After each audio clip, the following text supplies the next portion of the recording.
Warning: BITAG Live Morning caters to mature audiences. Topics discussed are particularly on hot, timely, current issues purposely intended for Filipino viewers and listeners worldwide.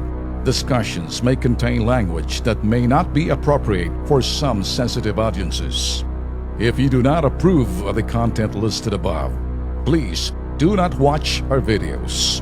If you wish to continue, we strongly advise that you proceed with caution. Viewer maturity is advised.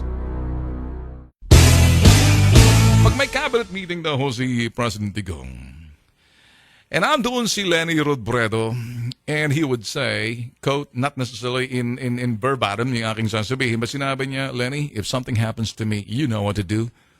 Ikaw mag-assume. Can you believe the guy saying that? Well, and that lady would say, huwag naman po sana. Well, the reality is, whether you like it or not, if and only if in heaven pervids, and I will say this again and again, wag naman po sana mangyari. Wag naman po. Automatically, the Vice President assume, and you know what's going to happen. All I'm saying, mga boss, the fact of life is we're all going to go anyway. The certainty is that we are all going to die, but then again, not on the untimely death. Some of us will die natural death, some will be a brutal death or a violent death, and some accidental death.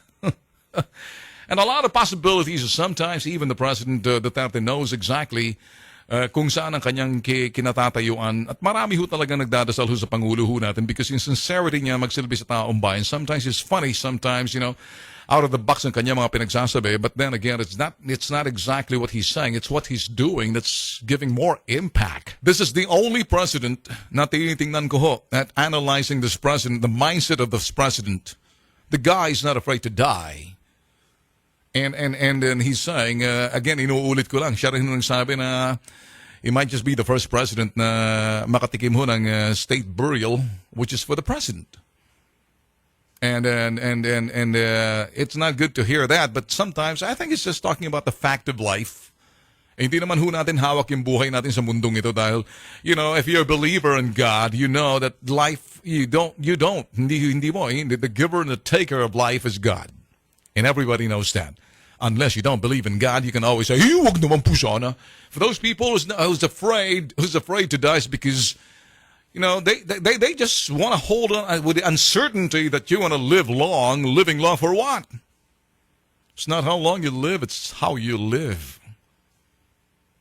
Ano bang naambag mo? Ano bang nagawa mo? Ano bang may tutulong mo?